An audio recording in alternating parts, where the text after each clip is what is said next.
இருக்கிறீர்கள்.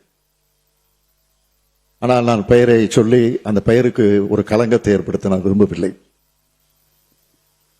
ஏனென்றால் எங்களை தான் ஆளாக்கியவர் அவர். அந்த உணர்வோடு அந்த பெயரை தவிர்த்து சென்னையில் ஒரு மாணவி மீது நடத்தப்பட்டிருக்கக்கூடிய பாலியல் வன்கொடுமை என்பது மாபெரும் கொடூரம். அதை யாராலும் நிச்சயமாக ஏற்றுக்கொள்ள முடியாது. இது குறித்து இந்த அவையில நம்முடைய ஜெகன்மூர்த்தி அவர்கள், வேல்முருகன் அவர்கள், ஈஸ்வரன் அவர்கள், சதன் திருமலைக்குமார் அவர்கள், கே மாரிமுத்து அவர்கள், நாகேமாலை அவர்கள், சிந்தனை செல்வன் அவர்கள், எம்.ஆர். காந்தி அவர்கள், ஜி கே மணி அவர்கள், செல்வ பிறந்தை அவர்கள், உதயகுமார் அவர்கள் கருத்துக்களை எல்லாம் இங்கே எடுத்து பேசியிருக்கிறீர்கள். இது குறித்து இந்த அவையில உண்மையான அக்கறையோடு பல உறுப்பினர் பேசியிருக்கிறீங்க. இதை பயன்படுத்தி இந்த ஆட்சி மேல தவறான எண்ணத்தை உருவாக்குவதற்காகவும் சில உறுப்பினர்கள் பேசியிருக்கிறீங்க. சில இல்ல, ஒரு உறுப்பினர் பேசியிருக்கிறார். யாருக்கு எந்த நோக்கம் இருந்தாலும் பாதிக்கப்பட்ட பெண் அந்த பெண் பக்கம் நின்று அவருக்கு சட்டப்படி நியாயம் பெற்றுத் தரக்கூடிய காரியத்தை தவிர தமிழ்நாடு அரசுக்கு வேறு எந்த நோக்கமும் இல்லை என்பதை தெளிவா, உறுதியா, ஆணித்தரமா முதலையே நான் சொல்லி விரும்புகிறேன்.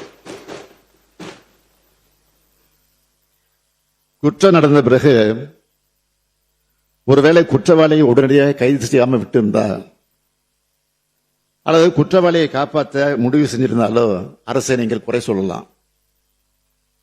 ஆனால் சில மணி நேரத்துக்குள்ள குற்றவாளியை கைது செஞ்ச பிறகும் குற்றம் சம்பந்தப்பட்ட ஆதாரங்களை எல்லாம் திரட்டின பிறகும் அரசை குறை சொல்றது அரசியல் ஆதாயத்துக்கான தவிர உண்மையான அக்கறையோடு செயல்படுகிறது இல்லை என்பதை இந்த மாமன்றத்தில் நாம் பதிவு செய்ய விரும்புகிறேன்.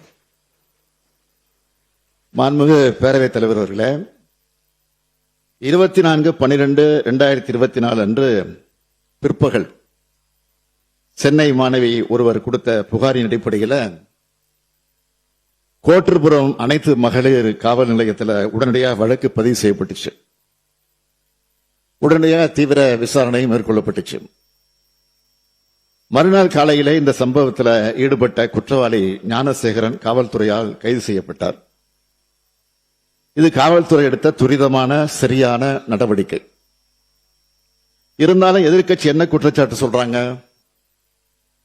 முதல் தகவல் அறிக்கை கசிந்தது தொடர்பா பேசுறாங்க.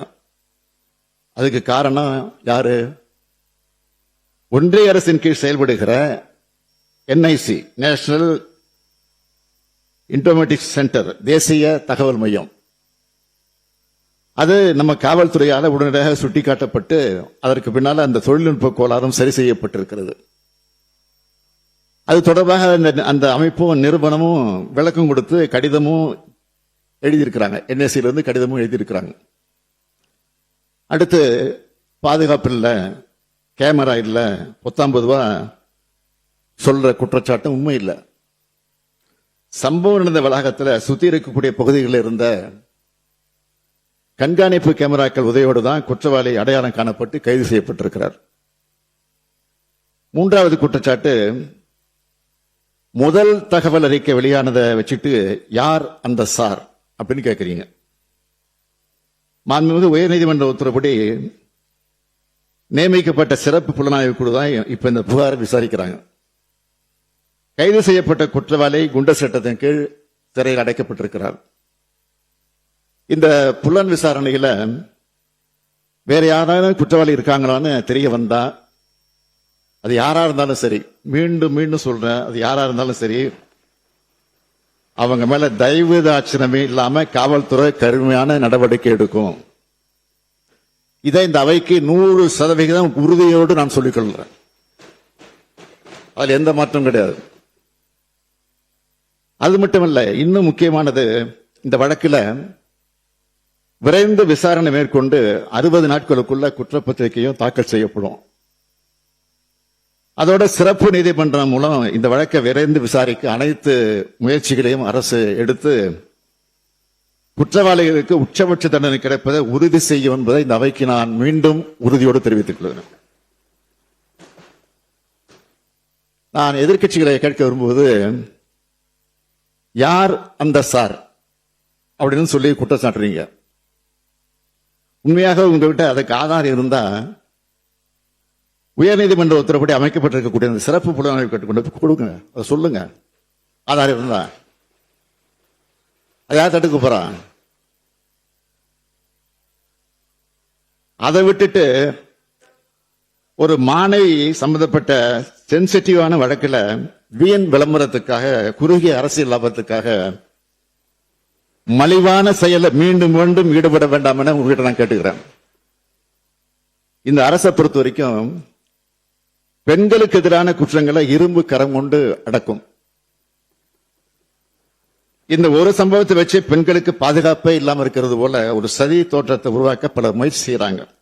நான் நிச்சயமா சொல்றேன், இது மக்கள் மத்தியில் நிச்சயமா ஈடுபடாது.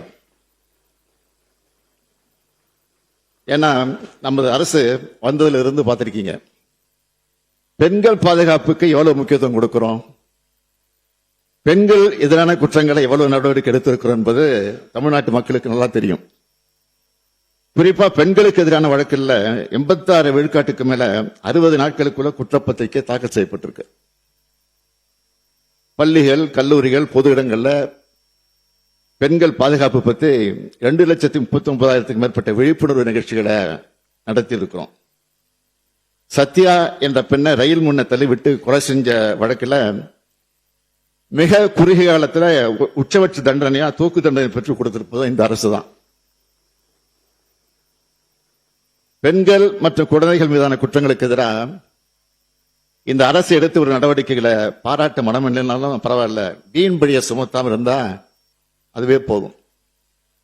மாண்புமிகு நீதிமன்றமே எதிர்க்கட்சி வழக்கறிஞரை பார்த்து பெண்களின் பாதுகாப்பு தொடர்பான உண்மையான அக்கறையோடு செயல்படுறதை விட்டுட்டு இந்த வழக்கில் ஏன் அரசியல் கணத்தோடு செயல்பட்டீங்கன்னு கேட்டுதான் நான் இங்க நினைவுபடுத்துறேன்.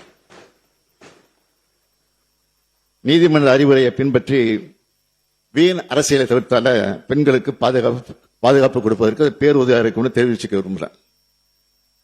இன்னைக்கு தமிழ்நாடு பெண்களுக்கு குழந்தைகளுக்கு பாதுகாப்பு மாநிலமாக திகழுது. இந்த அரசு அமைந்ததிலிருந்து நாங்கள் எடுத்திருக்கக்கூடிய தொடர் நடவடிக்கைகள் தான் இதுக்கு காரணம். இது தொடர்பான ஒரு புள்ளி விவரத்தை நான் சொல்ல விரும்புகிறேன். இந்தியாவிலேயே பெண்களுக்கு பாதுகாப்பான முதல் 10 மாநகரங்கள்ல நம்ம கோவையும் சென்னையும் இருக்கு. பெண்கள் அதிகம் பேர் வேலைக்கு செல்லும் மாநிலம் தமிழ்நாடு தான் முன்னிலையில் இருக்கு. 10 லட்சத்துக்கு உட்பட்டு இருக்கக்கூடிய மக்கள் தொகை உள்ள சில சிறிய நகரங்கள்ல திருச்சி, வேலூர், ஈரோடு, சேலம், திருப்பூர் ஆகிய 5 நகரங்களும் முதல் தரவரிசையில பாதுகாப்பான நகரங்களாக இருக்கு. சென்னை மாநகர விவகாரத்தில் மட்டுமில்லாம எந்த பாலியல் வன்கொடுமை புகாரிலையும் இந்த அரசு நடவடிக்கை எடுக்காம வேடிக்கை பார்த்ததும் இல்லை, விலகி நிற்கிறதும் இல்லை. மனசாட்சி இல்லாம பெண்களின் பாதுகாவலர்கள் மாதிரி பேசுறவங்க கடந்த அதிமுக ஆட்சியில பொள்ளாச்சியில் என்ன நடந்ததுன்னு கொஞ்சம் நினைச்சு பாருங்க.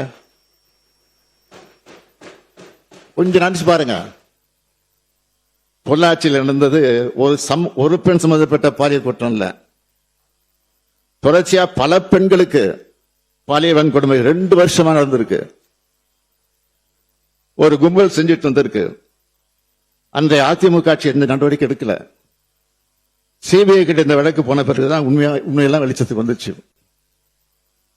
பாதிக்கப்பட்ட பெண்களில் ஒருவர் தனக்கு நேர்ந்த கொடுமையை பத்தி தன்னோட அண்ணன் கிட்ட சொல்றார்.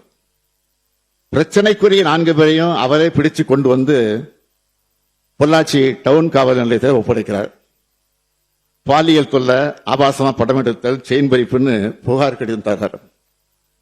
வீடியோக்கள், செல்போன்கள் ஆகியவற்றுடன் 4 குற்றவாளிகளையும் இவங்க ஒப்படைக்கிறாங்க. இதனை பெற்றுக்கொண்ட போலீசார் வழக்கு பதியல, எல்லோரையும் விடுவிச்சிட்டாங்க. இதுதான் அன்றைய முதல்வர் ஆட்சியில சட்டம் ஒழுங்கு லட்சணம்.